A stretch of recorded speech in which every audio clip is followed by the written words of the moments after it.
Hello and welcome to another episode of Earth911's Sustainability in Your Ear. Of course, we're talking in the midst of the coronavirus outbreak, and so we've got lots of time, and we're going to look carefully today at resilience, particularly resilience in communities and in building our homes.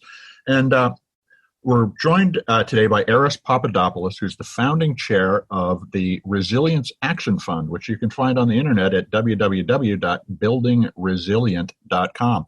Aris, welcome to the show. How are you today? Thank you, Mitch. Appreciate you inviting me to the show. I'm doing very well. Thanks. Well, we have been reading with interest your warnings about what's coming in the spring with regard to flooding and other extreme weather. This is an unusual spring, obviously, but we should keep in mind that over the last 18 to 20 years, there have been about 6,200 deaths in the United States and more than $830 billion in economic losses from floods, extreme weather, and other forms of environmental impact on our lives. What do we need to be thinking about as we go into the spring of 2020, other than the coronavirus, with regard to the safety and resilience of the structures we live in?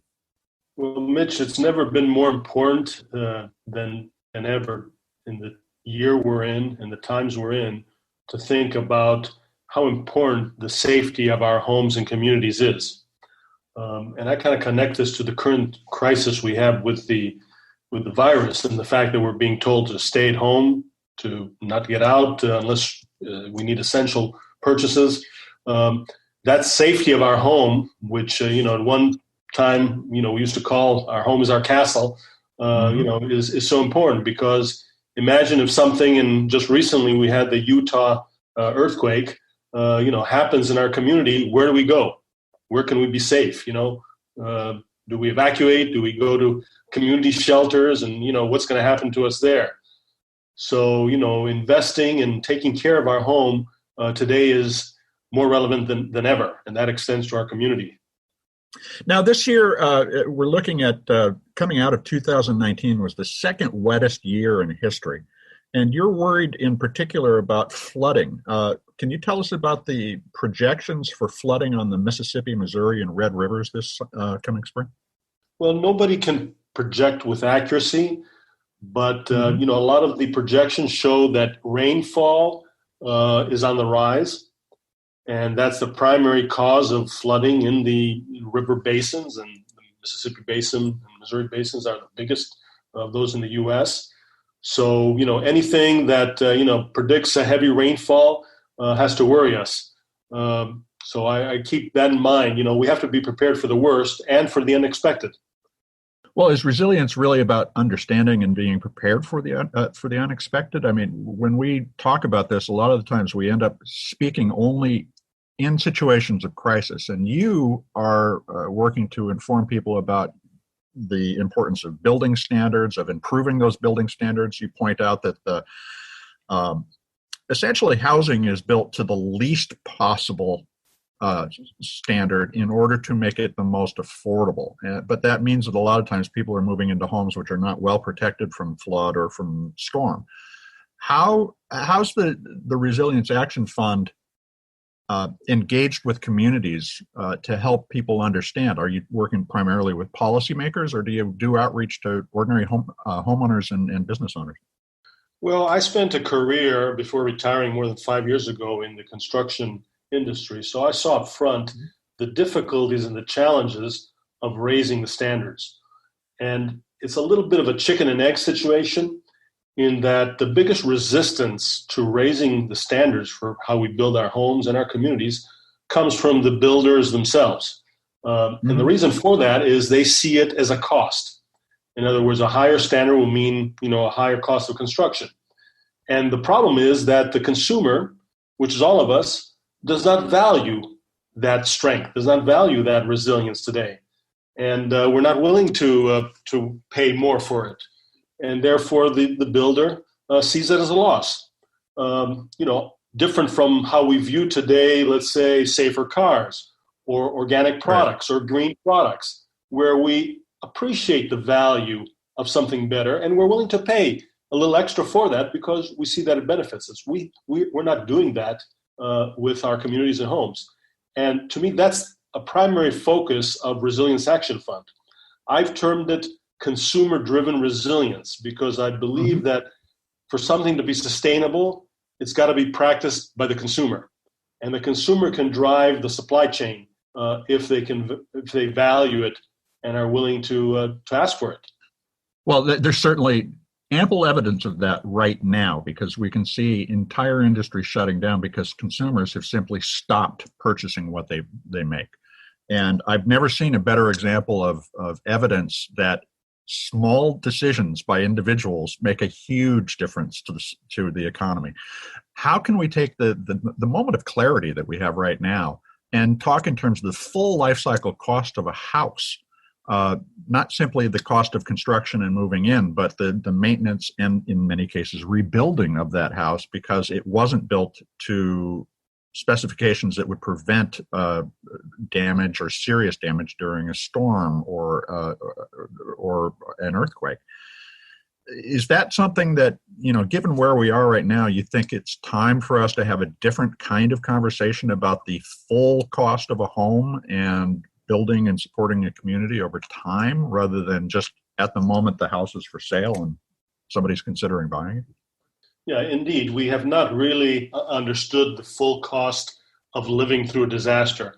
But I think those individuals who go through that experience, and it is a difficult, very difficult experience, realize how many things affect their lives and indirectly affect their pocketbooks, let's say, from the time they waste to the fact that insurance doesn't cover everything and government support just doesn't cover everything, to the effect on their health, their well-being, their work, and many other things that add up.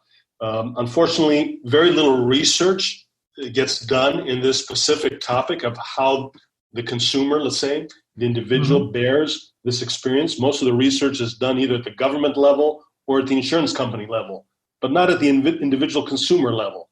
So that's lagging and something I'm trying to stimulate and encourage more research through my nonprofit, but very little work is out there to kind of show that information. And yet, when we think in common sense terms, we realize how dependent we are on our home. Our home is the center, is the most important investment we make in our lives, and for most people is the center of our wealth. Most people don't have the financial diversity of stock portfolios and other investments. Their wealth is their home and the possessions in that home. And that's especially true for the lower income classes. And when we trap them in this low standard that we've set for our society, I feel that we trap them in a vicious cycle of disaster and poverty. And that's what we need to realize. In other words, the path toward social equity has to go through resilience, has to provide people with a safe home. That's the building block of wealth. So tell us about what the Resilience Action Fund is doing. You have programs in education, action, you make films, and you provide research. How can people use your site to begin to understand the kinds of issues they should be taking into account as they think about buying or relocating or even selling their home and helping the next owner make sure that it is going to be good for them? I'll give you one example because I'm very excited about this project we're currently have underway, and it's in collaboration with another nonprofit. We're aiming to develop the first of its kind, and I'm tentatively calling it the Resilient Smart Home Buyer's Guide. And this will be an online tool that a potential home buyer can look at and get a quick education, depending on the location they're at, as to what things they should be looking at when they're studying which neighborhood to move into, or within that neighborhood, weighing the pros and cons of different houses.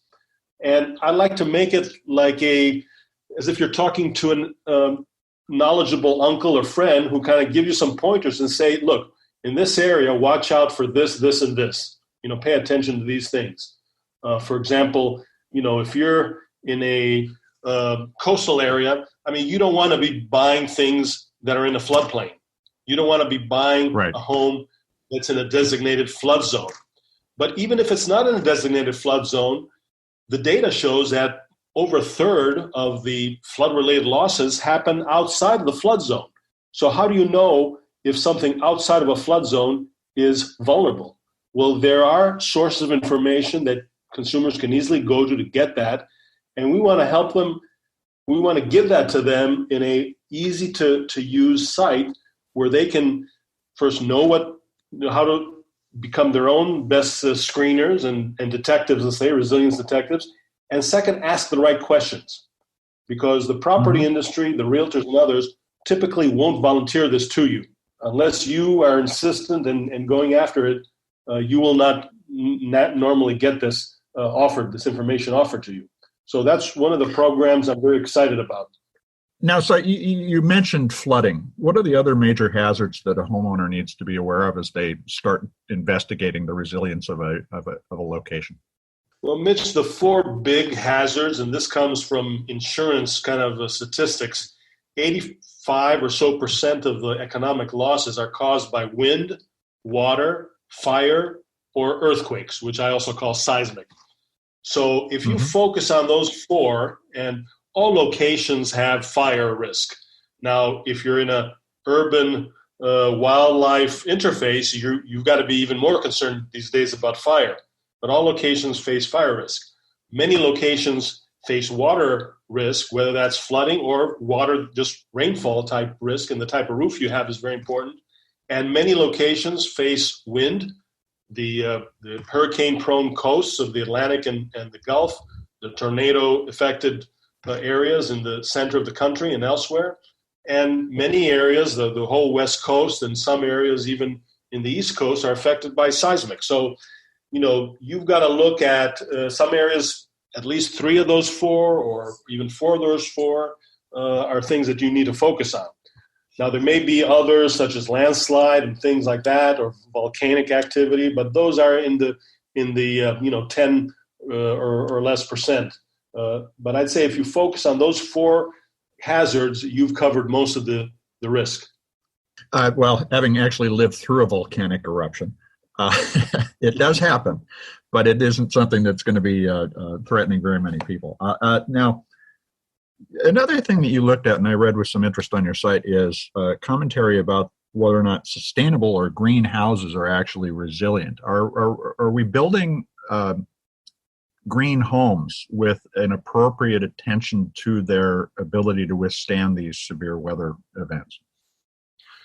Unfortunately, we haven't, and we've taken kind of the silo approach, I feel, to the whole, sustainable building topic. The green movement obviously has been active for a couple decades and has made a lot of advances and progress, but has not really embraced the resilience and the importance of resilience strong enough. And I feel now with climate and with the need for adaptation, they're kind of looking at it more seriously. But, I run into a lot of people that kind of say, okay, this wall, we're going to build a green wall, therefore it's resilient. And I say, well, wait a second. Yes, the wall is green, but can it withstand the wind or water or whatever hazard you have here? And if the answer is no, then it's not really sustainable. It's not resilient, it's not sustainable. So in my view, for something to really be sustainable, it has to be both green and resilient. And we need to give, I say, equal emphasis to resilience. I like to say that before you become green, please become resilient first. Because, when we do something green, like a solar panel and so forth, and it's destroyed, it's a double loss. We've lost both the original investment and the additional green investment. So please be resilient first.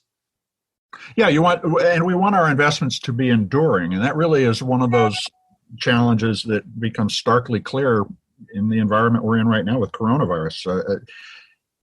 I guess in these times it's a hard question to ask, but can we count on government to back us up when our resilience fails? Is that something that you have been looking at? Well, unfortunately, government to a large extent has been in a reactive mode, responding to disasters and situations rather than a proactive mode. I mean, they've recently kind of started trying to do more proactive things. Mm-hmm.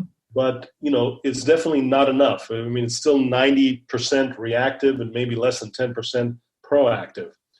And unfortunately, at the local level, where really a lot of these decisions are made. I mean, a lot of our codes are really locally approved, locally kind of administered and so forth. Things are even more lax. And, part of the dilemma we have locally, as governments, is that a lot of the revenue of local government depends on the property industry. Sure. And therefore, governments are afraid to scare investment and scare values and, say anything, that might risk that.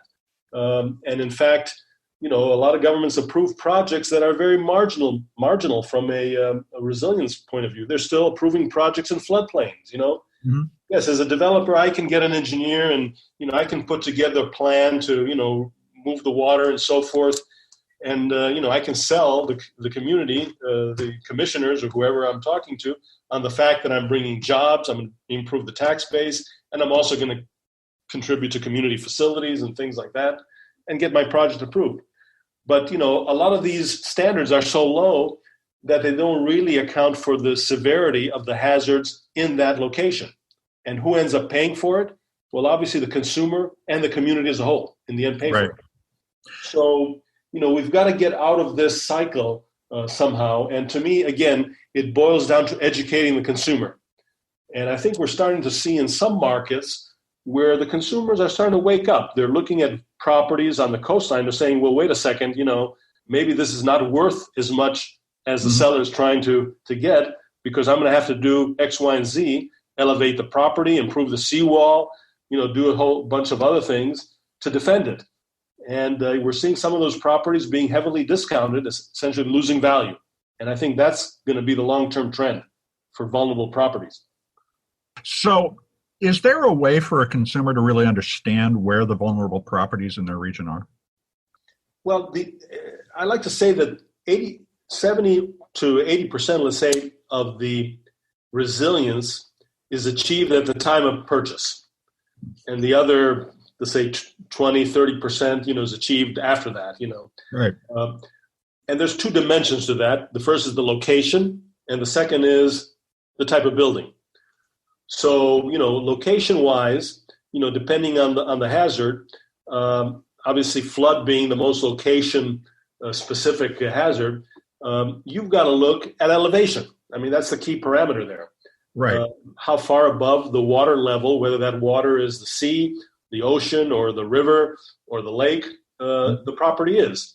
And I like to use as a rule of thumb, and this is just from my own personal kind of, empirical experience, anything below 15 feet elevation, worry about it, be careful, Really?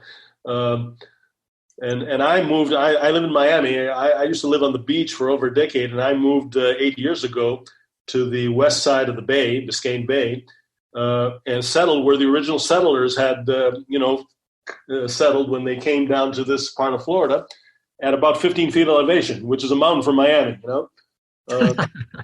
But you actually went back to the human observation that said, let's go to high ground. Exactly. And that's interesting. So the original settlers in Miami recognized they were moving onto a floodplain. That's very interesting. Now, what would you suggest, and Miami is an excellent example of this, what should the city do to be more prepared and to prepare its citizens in their homes for the next major catastrophe, whether that's sea level rise or hurricane or wind events?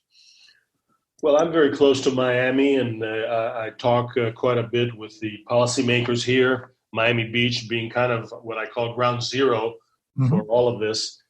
They have invested already over $500 million in projects, elevating streets and adding pumps. But unfortunately, they've done this without a long-term vision in mind. They haven't really developed a long-term vision, and it's mainly been a reaction to the publicity they were getting about flooded streets 8-9 years ago on magazines and articles and things like that, and they wanted to stop those pictures, in those articles, because it wasn't good for business and property. But I've been encouraging them to develop the long-term vision. In other words, what might Miami Beach look like 50 years from now or toward the end of this century? Are we going to have private cars on Miami Beach, or not, And I personally believe that we cannot afford to have private cars in Miami Beach. We're going to have mass transportation and supply routes. And we can't afford to raise all the small streets. We may end up with canals, So, creating this vision, and I've encouraged them to develop kind of an international almost, because these cities like Miami Beach, they're international cities in the sense that the future buyers, owners, investors, visitors are not here today. They're somewhere else, in another part of the country or in other countries. And so it's important that this process of creating a vision kind of be a expanded one. And I've encouraged them to organize an international competition of ideas as to what this vision might be. These are difficult decisions, and when a community has to face the possibility of flooding and damage to properties, there's no real good reference points. But when you look at the case of Miami Beach, they've been talking about expanding this initial projects to other neighborhoods of Miami Beach that have single-family homes. And the residents have kind of stood up and say, no, we don't want this. We don't want our houses to be at a lower elevation than the street. What's going to happen to our houses in a flood situation or a surge situation? And what if your pumps don't work? And they're right, It's certainly a fair question. Yeah, it's a fair question. So they have stopped some of these projects from continuing. And the issue is, when you go about trying to do this thing in a patchwork way, I call it almost like bandage, adding bandages without a long-term vision as to where you might end up, people can't see the big picture and they can't connect the dots. And that's what we're seeing today in Miami Beach. So I think the experience Miami's facing will be a lesson for many communities around the country. I used to live in Norfolk, Virginia years ago, and I kind of complimented the policymakers there of the city of Norfolk for basically producing a map and saying, we are going to invest in community facilities only in those areas that we think will survive. In other words, in the low-lying areas of Norfolk, we're not going to put more community facilities. We're not going to invest there. Obviously, that sends a strong signal to the community as to which areas will remain valuable and which will lose value. And it's a difficult message to send, but they sent it. And they also addressed the compensation problem for many of the owners of the land that is disadvantaged. And it's really inspiring to see Norfolk, which is also in a very conservative and resistant to government intervention kind of community, investing so heavily. But it also is incredibly pragmatic. Mm-hmm. How do you translate the hard truth into a pragmatic action is, I think, the real question. And so with Miami and working with the builders and working with the community, is it simply a matter of deciding that there are parts of town that we are going to move away from, and that if there are losses involved in that decision, those losses also need to be accounted for by everybody in the community? Some of it is essentially at the government level. The government has to decide, it doesn't have infinite resources and money, how and where it's going to prioritize its funding and its projects, and where it's, what the lower priorities are. And I don't underestimate the role of the private sector in this whole picture. In other words, if you have a vision for the future, and if that vision is kind of broadly communicated, it's more likely that you're also going to encourage private investment, right, in doing things. For example, we've seen in the last 6 months here in Miami, very beautiful floating, homes, kind of being positioned in the bay. Now, some people are alarmed, they're going to, put this floating home in front of my view and so forth. But, this is a possible solution for the future. Obviously, the role of government is to designate, okay, where should these type of homes be located? Which, parts of the city or the waters do we designate as, floating home locations, and plan ahead, and obviously the investment would be private there. And there are many other similar things. So, innovation, technology, entrepreneurship, all these things are possible, but you need to have a vision and a framework to, kind of offer a template as to where all this is headed to encourage that. And that's what I'm hoping that Miami Beach initially and Miami as a whole will develop. Well, Aris Popadopoulos, thanks very much for joining us. I think it's a great place to stop. I'd encourage everybody to check out buildingresilient.com. It's a nonprofit that Aris has founded and runs.